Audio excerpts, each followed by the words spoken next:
I moved into this quiet, overpriced neighborhood with one true love in my life, my custom matte black McLaren. That car was my therapy, my escape, my trophy. It didn't blast music, didn't rev at 3 a.m., and never went over 20 miles per hour inside the gates. But apparently, it triggered a very specific kind of unmedicated jealousy in our HOA president. Welcome to Prodigy Tales Don't T. Forget to like and subscribe for your weekly dose of top-tier HOA drama. It all started with a letter. Not a polite one, mind you. A Karen-certified note stuck to my windshield. Your car is a threat to our community. It's too fast, too intimidating, and violates the spirit of peaceful living. You have 2 weeks to remove it or face further action. I laughed. I even took a picture and added it to my Karen Chronicles folder. Surely she wasn't serious. I wasn't breaking any rules. The HOA guidelines said nothing about vehicle types. If anything, Karen was the threat doing 50 in her Range Rover while yelling at squirrels. Fast forward to day 15. I step outside, coffee in hand and freeze. My McLaren was wrecked. Not keyed, not dinged, wrecked. Windows smashed, paint stripped, tires slashed. Someone had gone full Mad Max on my car. Gosh, I just stared, stunned. That's when one of my neighbors shuffled over and whispered, "Hey, I saw Karen and the landscaping guy messing with your car last night. Thought it was weird." Weird, Denise. That's what you call criminal. Still, I didn't scream. Didn't cry? I smiled because Karen had no idea there was a security camera hidden inside my porch light. I walked back inside, pulled up the footage. There she was, in full glory, yelling about vehicular threats while swinging a hammer like she was auditioning for a horror movie. I hit pause, grabbed my phone, and called my lawyer. Karen wanted that car gone. Well, congrats, Karen. You just upgraded me to a brand new one. On your dime. She really thought she did something. Probably strutted home thinking she was some kind of suburban vigilante. But here's what she forgot. I have 2 things she doesn't: legal rights and video evidence. I gave everything to the police. Footage, timestamps. Even Denise's suddenly recalled weird witness statement. The officer reviewing it said, "Wow, no ski mask, no gloves. Just Karen in a floral housecoat swinging a sledgehammer like it's gardening day." On a Lamborghini, the HOA tried to do damage control. I got a formal apology from the board. Not signed by Karen, of course. She doubled down. When the officer knocked on her door, she barked. That car was a missile on wheels. I was protecting the community. Oh, so now vandalism counts as community service.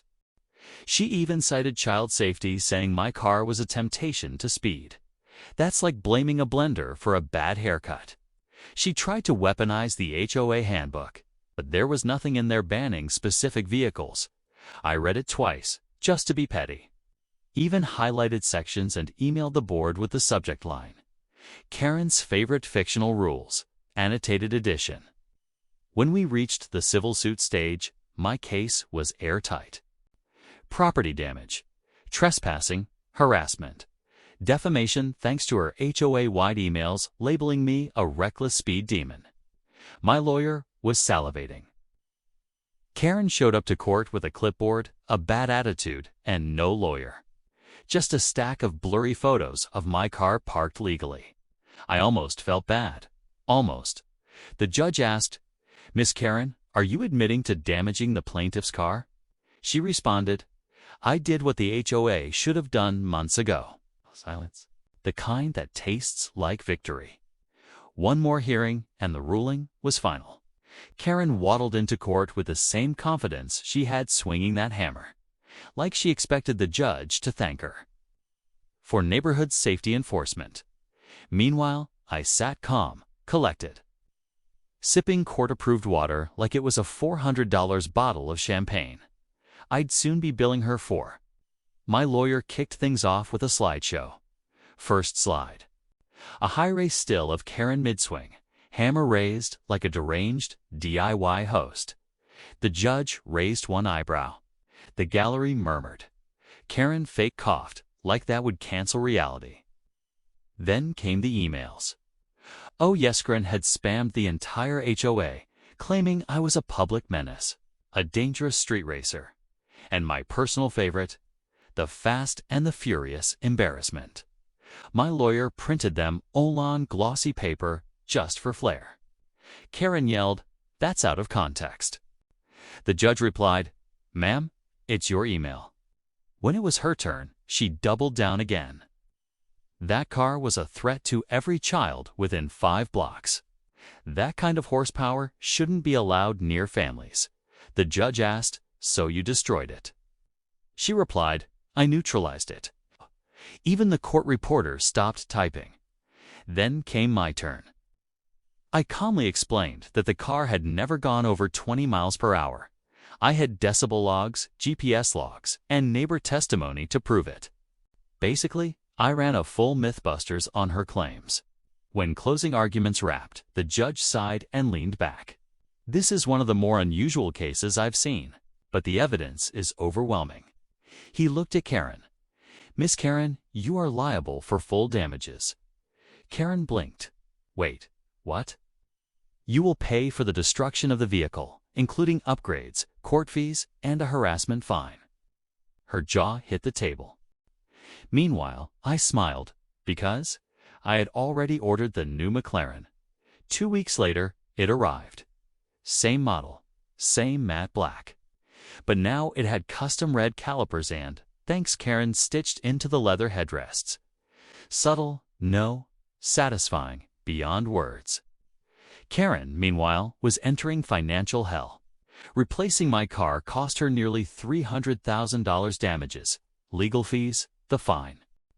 Rumor had it she sold her Range Rover, took out a second mortgage.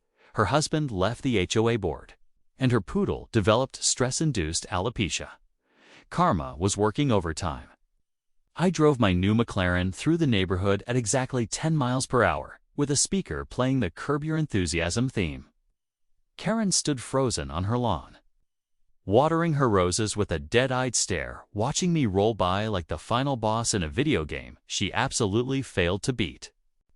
She tried saving face at the next HOA meeting, claiming she acted in good faith. No one bought it. Denise even brought popcorn. The board voted unanimously to remove Karen as president. One member even suggested banning her for threatening the peace she once claimed to protect. As for me, I installed new cameras.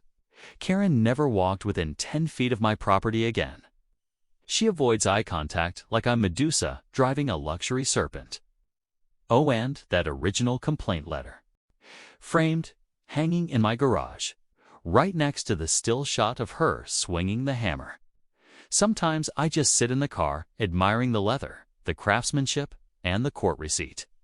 I didn't just win because I got a new car.